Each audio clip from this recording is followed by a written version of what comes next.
always a pleasure.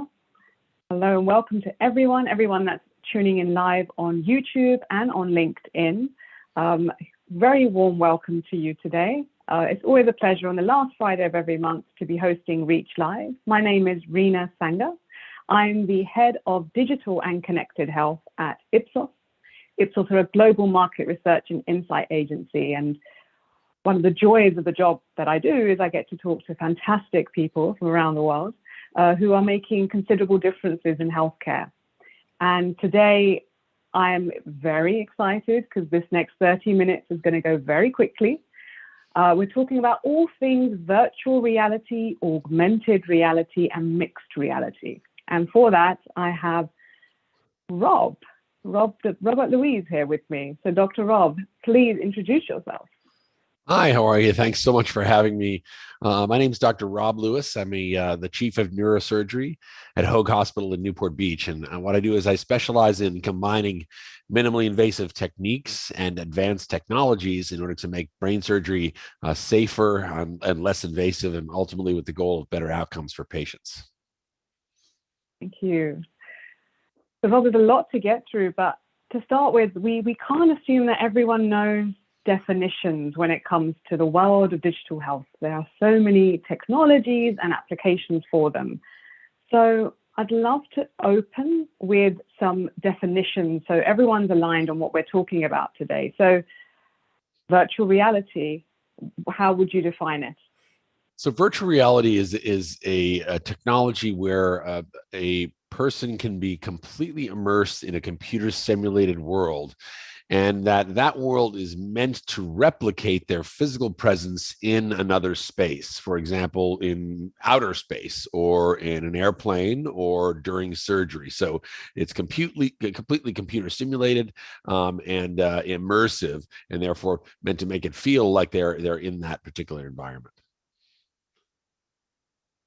And you require a headset to have Yes. the virtual experience for virtual reality, right? Yeah, this requires a headset, and essentially the headsets are immersive, and so they kind of block out your field of view, so that you're not able to see much of the real world.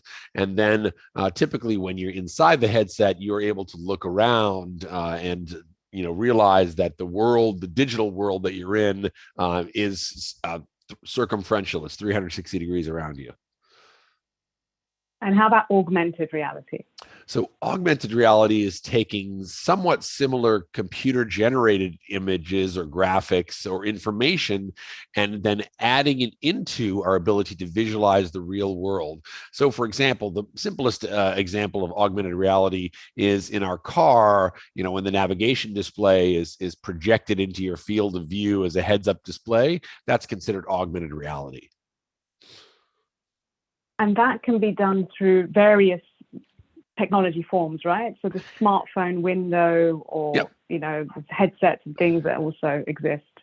Yeah, any portal that can allow you to see the natural world and then have additional digital information added on top of it will allow for augmented reality. So whether it's a surgical microscope or where it's a pair of Google glasses or where it's a phone, any of those would be considered as augmented reality. And then XR, mixed reality. So those also are two different things. XR, extended reality, is kind of a catch-all phrase which includes virtual reality, augmented reality, and mixed reality. And finally, mixed reality is a bit of a newer term, essentially that combines the features of augmented reality with the ability for those features to then interact back with the user. So I use a simple example.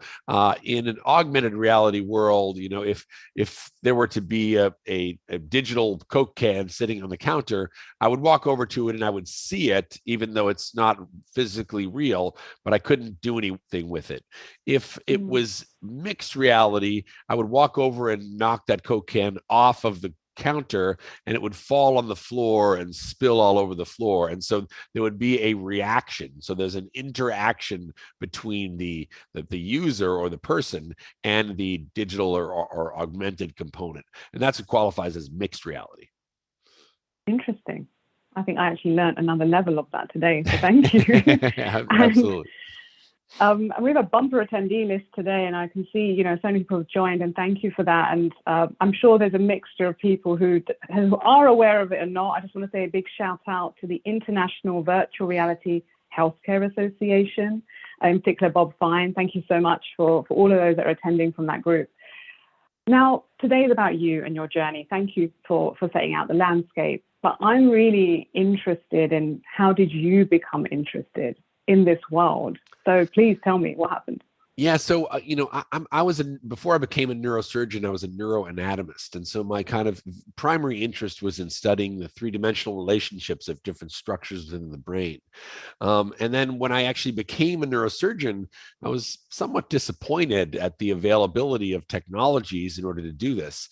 Surgeons, up until very recently, have always been forced to look at our images, the MRIs and CT scans, through the eyes of a radiologist, because we're given these kind of cross sections, these two-dimensional images, which then we are required to reconstruct in our mind in order to make a 3D model. This is something that we're actually pretty intrinsically bad at, to try to interpolate the data and make a 3D model. So when I first started, had an encounter with virtual reality was in 2015 with a company called Surgical Theater. And what they did, there were two engineers and fighter pilots from the Israeli Defense Force who were working on the flight simulator technology for the F-16 fighter pilots in Israel. And so one of the co-founders was sitting over a cup of coffee in Starbucks, and kind of, he was talking about the project, and then somebody next to him leaned over and said, "Hey, can you do that for brain surgery?" And that was Dr. Warren Selman. And he was the chair of the board of neurosurgery at the time. And so they started talking about what Surgical Theater did was take a technology which was meant for war, which was meant for making fighter jets and simulating with them, and convert it into a technology which allows surgeons now to simulate and rehearse and plan for, and now even prepare for brain surgery in a patient-specific manner. So it allows us to have these patient-specific precision models, which we're able to fly through and practice the operation before we ever get there in the operating room. This is fantastic. How was it the first time that you got to experience it? How tell me about that. It was kind of mind-blowing.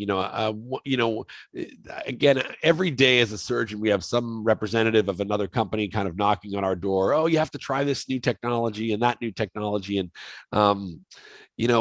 they're all kind of small changes. Or the microscope light on this one is 20% bigger than the other one was. And then when I saw this, it immediately, like a light bulb went off in my head. I said, "Wow, this is totally different than the way we do it now." Because, rather than trying to imagine what this patient's, anatomy and tumor and pathology are going to look like, I'm given a very specific model that I can manipulate, that I can try 2 or 3 different plans. And so I can make sure I can get the operation right when I do it on the actual patient. So how is the utility of it? I'm really intrigued by this right now. Is it something that's kind of seldomly used for very complex surgeries, or is it very much in the training piece, or is it actually becoming a standard? No, it's used increasingly more and more. I mean, I use it on every brain tumor, skull-based tumor, or pituitary tumor that I do. And it is becoming increasingly widely adopted across the nation now, with numerous institutions having adopted this technology. New York Presbyterian, Mount Sinai, Stanford, the Mayo Clinic, just to name a few. And so as time goes by, people are kind of catching on that this is just a better way to do things as far as preparing and planning for brain surgery. Now, one of the things we kind of stumbled upon during this process is, I was telling patients that, okay, I'm using this VR, technology, which allows me to simulate the surgery beforehand. And in some cases, it allows me to change the surgical plan beforehand. So after doing the VR, have been several cases where I realized that, my original plan wasn't going to work. I wasn't going to get the kind of line of sight that I needed to get to the tumor. And so the VR simulation allowed me to change the plan prior to surgery and ended up performing the right plan on the patients.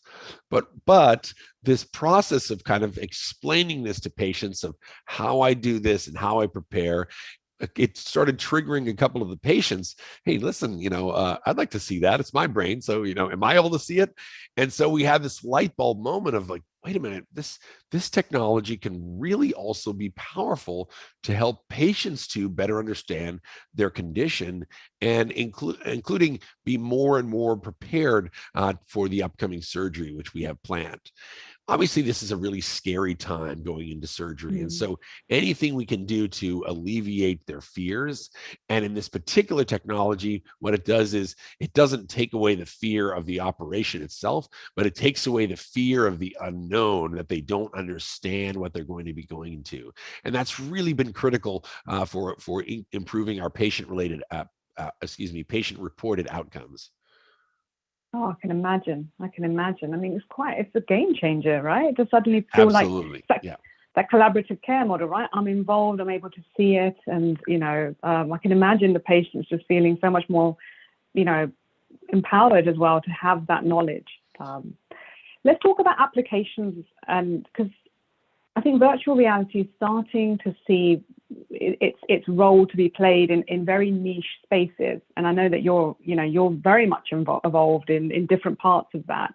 And in our previous discussion, you've really spoken about it in a nice way of these different stages, depending on what the intervention is. So break it down for us a little bit more. Where is the opportunity for virtual reality and augmented reality on mixed?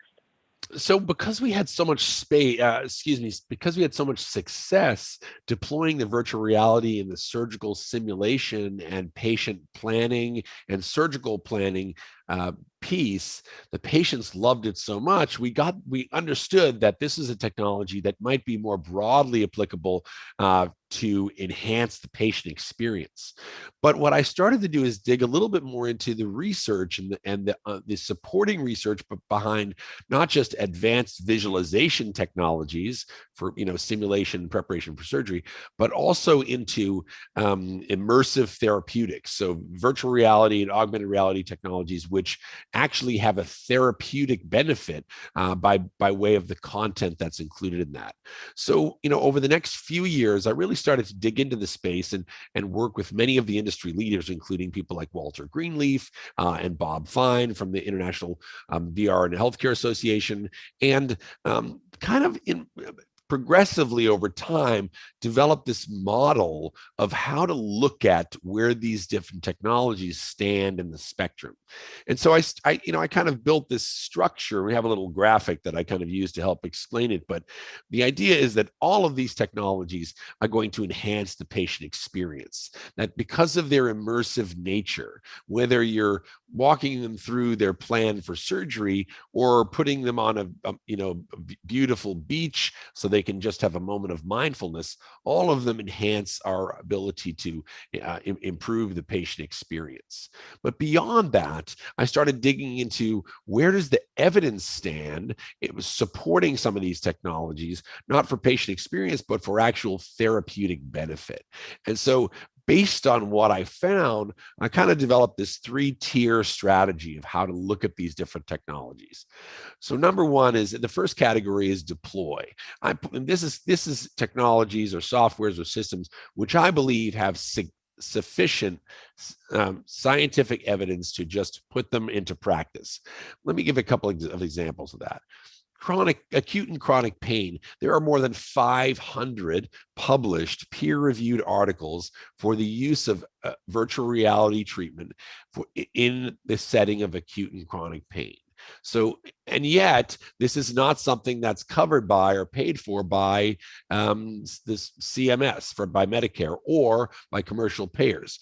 So we have a technology which is supported by more than 500 published trials, and yet it's not yet widely available because it's not paid for by insurance. However, if you think about the potential upside of this, We now have 50,000 Americans dying every year from opioid overdose. And there's a technology which, at least in part, can contribute to a decrease in the need for opiates, a decrease in people's pain, and therefore having fewer and fewer people become likely to, or actually becoming dependent on these dangerous medications. So I put virtual reality treatments for pain in the deploy category. Yes, we're still studying it, but there's enough evidence that we should just be offering it to our patients. And in fact, at Hoag Hospital, that's what we did last year. Even during the time of COVID, we were able to deploy VR headsets to more than 1,000 inpatients during the hospitalization, including those with COVID, in order to be able to deliver pain relief, anxiety relief to these patients who are not only sick, but now, because of the pandemic, isolated in the hospital. So that has really been a successful effort. Other things that I put in the deploy category would be things like post-traumatic stress syndrome, or phobias. The standard of care for phobias is close your eyes and imagine you're in a high place. That's not really that effective as compared to putting on a VR headset and then having each day be, we bring the elevator up one more floor and you get a little used to it. So this kind of progressive, controlled exposure, and therefore desensitization, is really one of the things that's powerful in VR. Another thing it's really good for is learning. So we have this kind of cognitive bottleneck in learning, where if you're learning something on a paper in a traditional format, your brain is only able to absorb so much of the information, and so it happens slowly.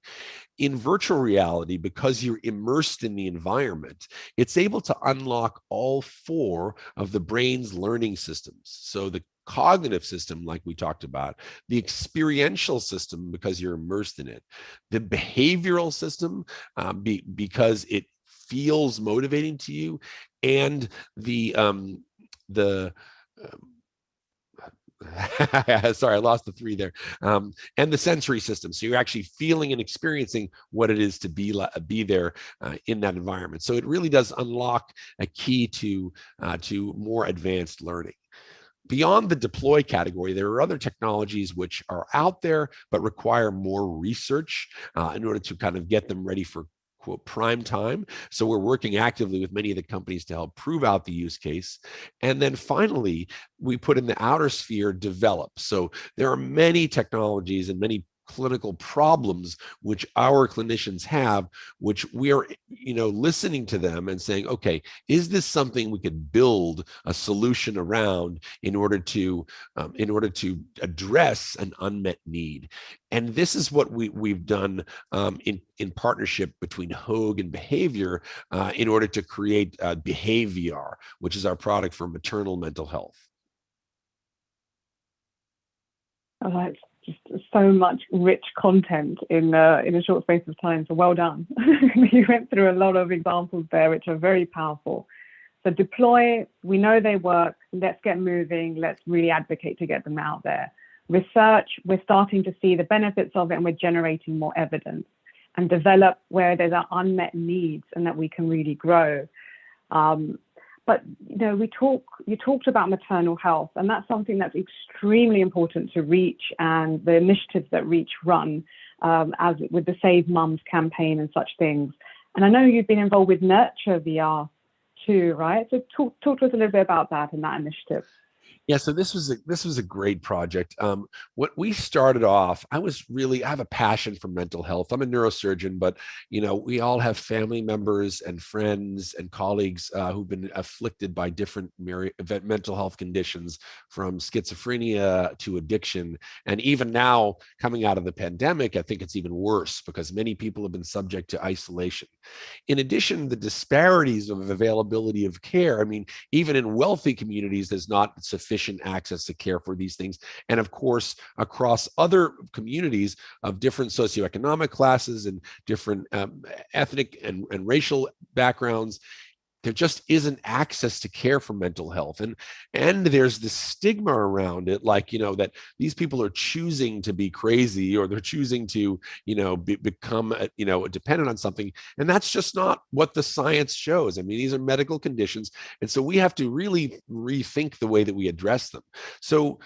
But these disparities exist, and so Wenqi Chen, who's the chair of the board of HTC, said it very eloquently, and I'm just going to steal his quote for this. And what he said is, "We don't have the human resources to address the mental health crisis, and particularly the inequities across different socioeconomic classes in this country. We just simply do not have enough physicians. We do not have enough nurses." And so with digital health, with digital therapeutics, and that's what Nurture VR is, what we decided was we wanted to create a digital platform which is, for a relatively low cost, available in order to provide much of that same level of care. It's kind of a front line, a first line for people to have access to information and mindfulness sessions and other tools which can help them prepare for pregnancy. One of the things that many people don't know is up to 20% of women suffer from peripartum mood and anxiety disorders, what we call PMAD. And this is something that was brought to our attention by Dr. Allison Brooks, who runs the Women's Institute at Hoag Hospital. And basically, she said, what we need to do is start earlier during pregnancy, teaching new moms that, yes, this is an exciting time, but it's also a stressful time. It's also a time when your body is changing. It's also a time when, your relationship with your partner may be changing. And you're just told by society, you're supposed to be happy. Why? You're just supposed to be thrilled. And in many women's experience, that may be true one day and then the next day not. And so it's really a difficult thing. And then after the baby is born, you have this kind of rush of change of hormones. And it really does affect many women that they become anxious or depressed, and they're having a hard time connecting with their baby. And so particularly in this situation, because it's so prevalent, and in some socioeconomic classes in some areas of the country, there's really no access to this or even awareness, around this condition. And so there's no resources for these new moms to be able to, like, hey, I need help. Yes, I love my baby, but I'm really stressed out and I'm having a hard time coping with all the changes. And so we build Nurture VR with 20 weeks of content starting at week 28 and meant to continue into postpartum week 8, with the idea that, number one, it can really help to build in this kind of resiliency and build in the skills of mindfulness and teach some of the lessons that can help keep moms in a good space. And some days when they're not, that's okay too. But the idea is progressively over time to support them. Now, the advantage is that not everyone has a one-on-one coach that can be with them on demand every day to kind of help coach them through this. And this digital therapeutic that Nurture VR has been built is meant to solve those problems. And the idea is that it doesn't just solve problems for, one particular group or one particular, socioeconomic class. It's really designed as a digital therapeutic to help us bridge the gap and provide those same level of education, the same level of resources, those same kind of mindfulness training to really work towards wellness. Because, if you kind of take a family-centric model, this is the beginning of the family. This is the beginning of life. And so getting the mom and the baby off on a good foot by teaching about mindfulness and meditation, by ultimately lowering levels of the stress hormone cortisol, we can impact in the long term both the development of the baby and the relationship with the mother as they grow to build a stronger family. I mean, compelling stuff. I trained as a cognitive behavioral therapist before pivoting my career into research, and all of this stuff just rings so true. I remember the big long wait times and the big waiting list we had in mental health services. Wouldn't it be fantastic that we could roll out this resource for those individuals? And also, knowledge is power, and sitting in a room and just imparting things around mindfulness and breathing techniques and other kind of stepwise ways that you can challenge your thinking to impact your behavior, I just kept thinking, why wouldn't it be wonderful if we can scale this? And that's what you're speaking about. And it's just, oh, I just hope we can get there. I really do. We can. But I want to talk about, yeah, I believe so. And with the attendance level today, I think a lot of people believe so. I do, conscious of time, I do want to talk about scaling, because there are challenges here, right? We've talked about some fascinating examples, but we have a challenge, and not just a payment challenge, and there is an access challenge too. So what would you say to people that say, well, VR is great, but we can't scale it? What's your challenge to that question? Yeah, I say I completely disagree with that. And that may have been true several years ago, or even a few years ago, when the VR headsets required to be plugged into, a very expensive computer with a high level, gaming's processing unit in order to run it. We now have commercially available Oculus Go or Oculus Quest headsets, which are, kind of $250 off the shelf. They come and you put it on, and the user experience is very easy. You kind of log in, you've got a little pointer and you click where you're going. It's relatively easy to navigate. And these are, available now for somewhere around $300, which isn't, cheap, but when you consider the average person spending around $1,000 for a new iPhone every couple of years, and that the potential therapeutic benefits that this can offer, it's really something that I think now both the quality and the cost of the commercially available headsets are ready for prime time, which will allow for large scale adoption. And we've seen this in our hospital system as well. As I said, we're able to deploy this in the course of 6 months to more than 1,000 patients in the inpatient units. And now with Nurture VR rapidly expanding the availability of this program, which is meant to be delivered at home. And I mean, there's quite a variation as well in the marketplace, right? We talk about consumer products and accessible products, but there's also a lot of work being done more B2B, like business to business enterprise level, more high-end devices. I mean, HP Inc., for instance, have their kind of headsets and things. So do you think that is also going to help, basically, that we've got both ends of the market? 100%, because there are different use cases for different types of headsets. For things like Nurture VR, where it's meant to be done at home, where it's progressive, where the content is beautiful and meditative and educational, but it doesn't require a massive amount of sophistication of data coming in. If you take that as compared to some of the, for example, surgical simulation applications where there's an enormous volume of data that's required to recreate the MRI of this patient. Those are systems that are still hooked up to a fairly expensive computer system. But as time goes by, I mean, the cost of the standalone headsets, which is for most cases, that's what we're talking about using. And when I say standalone, I mean a headset that doesn't require a computer. It's just by itself, you plug it on and it's ready to go. Those are widely commercial available in the approximately $300 range.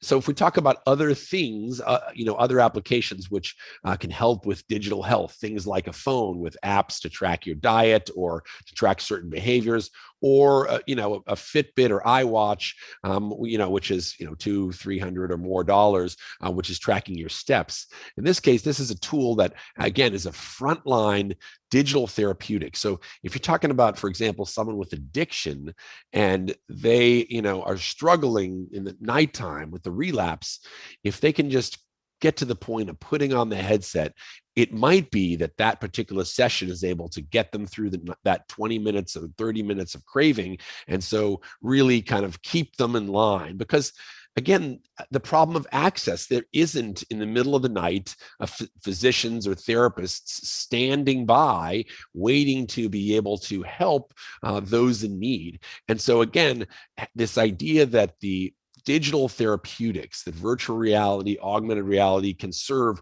as a front line and a resource to our patients that are out there. And again, particularly in the lower socioeconomic communities where, the access to even their own physicians may take 3 months or 6 months. Rob, there's so many more questions that we have, but we are out of time. And so Yeah, I mean, honestly, I hope we can come back again and have more of a conversation, because it just feels like we're at the beginning of the tip of the iceberg. But yeah, I think you've said some fantastic things today, and just for me to kind of just react back to the audience and just think really through, we can clearly see benefit states here, that deploy message that you're giving, to be able to simulate an environment and, kind of stage it bit by bit. It's just a fascinating thing. And there's so much more that we can learn here. I do want to give you the final word in a moment, where I want you to just kind of tell us in a line, where do you see the future of VR and AR? But before that, I just want to let all the attendees know, and those that listen back, that we will Reach and its partners will be at HIMSS 21 in August 9th and to the third. August 9th to 13th in the bright lights of Las Vegas. Hopefully all going well. So yeah, HIMSS 21 is happening. Please do register. Reach Live and its partners will be there, and those who are part of Behavior VR too will be there. And then the final word over to you, Rob. Where is the future of VR AR? Yeah, so what I would say is that because the availability of this technology is expanding so rapidly and the cost is lowering, it really is available for a wider and wider swath of the population. Where I see the next version of this, the next generation, is when we can pair Hollywood quality production, meaning the type of Hollywood movies and shows that are able to really move us emotionally. You think about something like The Art of Happiness, where you really connect with that character, or other things like Game of Thrones, where you really have an emotional pull behind the outcome. When we're able to combine Hollywood level, what I call Disney storytelling, with the medical applications in VR, and with the ultimate goal of helping people make better choices and behave in a way that will improve their health, I think that's the next generation of VR and AR, which we're working towards, which we're getting there. This is something that's right on the horizon. It's exciting stuff. Thank you so much for taking out time and being with us today. Thank you to all of our attendees. Please do subscribe to Reach and Reach Live. And please do follow Rob and the fantastic work that he's doing. I mean, it's brilliant. Thank you. Thanks so much for having me.